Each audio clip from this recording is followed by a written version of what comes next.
أعوذ بالله من الشيطان الرجيم. بسم الله الرحمن الرحيم. ألف لام ميم.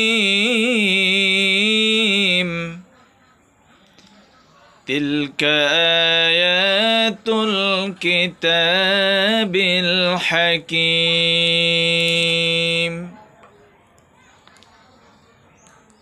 এগুলো জ্ঞানপূর্ণ কিতাবের আয়াতসমূহ। অর্থাৎ এই আয়াতে আল্লাহ তাআলা কোরআনকে হাকিম বলেছেন, অর্থাৎ প্রজ্ঞাময়, জ্ঞানপূর্ণ ও হেদায়েতদায়ক কিতাব। এই কিতাব কোনো গল্প নয়, বরং মানুষের জীবনের প্রতিটি দিকের জন্য জ্ঞান ও দিক নির্দেশনা বহন করে। যে এই কিতাবের আলোকে জীবন পরিচালনা করবে সে কখনো পথভ্রষ্ট হবে না।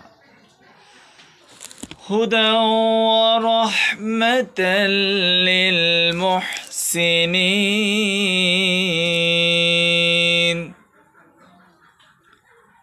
যারা সৎকর্মপরায়ণ তাদের জন্য এটি হেদায়েত ও রহমত। কোরআনের হেদায়েত সবাই পায় না, শুধু তারা পায় যারা আল্লাহর সন্তুষ্টির উদ্দেশ্যে সৎ কাজ করে, অর্থাৎ মুহসিন বা উত্তম কর্মকারী।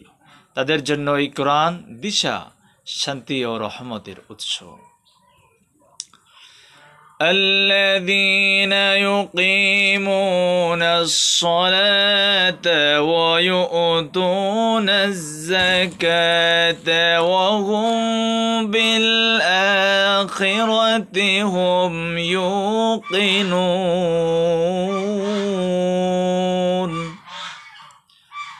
যারা নামাজ কায়েম করে, যাকাত প্রদান করে এবং আখিরাতের প্রতি দৃঢ় বিশ্বাস রাখে।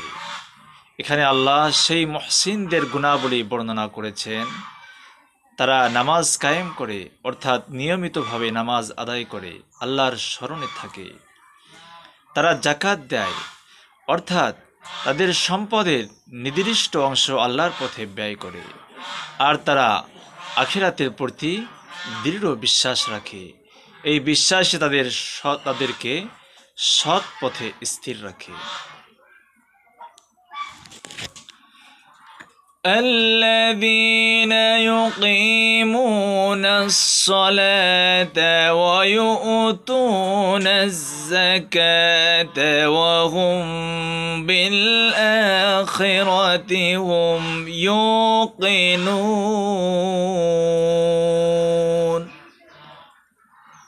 যারা নামাজ কায়েম করে, যাকাত প্রদান করে এবং আখিরাতের প্রতি দৃঢ় বিশ্বাস রাখে। এই আয়াতে আল্লাহ সেই সৎকর্মপরায়ণ মানুষদের বৈশিষ্ট্য বর্ণনা করেছেন, যাদের জন্য কোরআন হেদায়েত ও রহমত। তাদের তিনটি গুণ: এক, নামাজ কায়েম করা, অর্থাৎ নিয়মিত মনোযোগ সহকারে আল্লাহর সন্তুষ্টির জন্য সালাত আদায় করা। দুই, যাকাত প্রদান করা, অর্থাৎ নিজের সম্পদ থেকে নির্দিষ্ট অংশ আল্লাহর পথে ব্যয় করা, দরিদ্রের হক আদায় করা।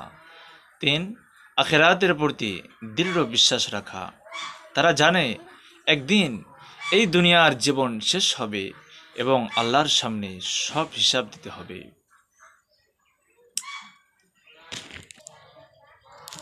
যে ব্যক্তি প্রতিদিন সময় মতো নামাজ আদায় করে, তার উপার্জন থেকে দরিদ্রদের জন্য যাকাত দেয় এবং সব কাজের সময় মনে রাখে আখিরাতে আমাকে জবাব দিতে হবে, তাহলে সেই প্রকৃত মুহসিন, যার জন্য কোরআন হেদায়েত ও রহমত।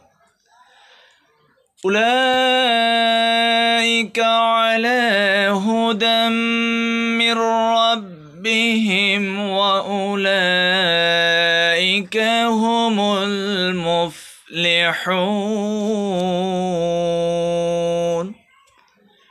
এরাই তাদের প্রতিপালকের পক্ষ থেকে সঠিক পথ নির্দেশ প্রাপ্ত এবং এরাই সফল কাম।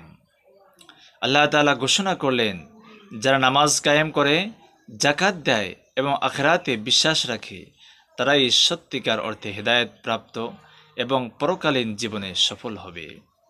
সফলতা বলতে শুধু দুনিয়া সফলতা নয়, বরং আখিরাতের চিরস্থায়ী সফলতাকে বোঝানো হয়েছে, যেখানে থাকবে জান্নাত, থাকবে আল্লাহর সন্তুষ্টি, শান্তি ও অনন্ত সুখ।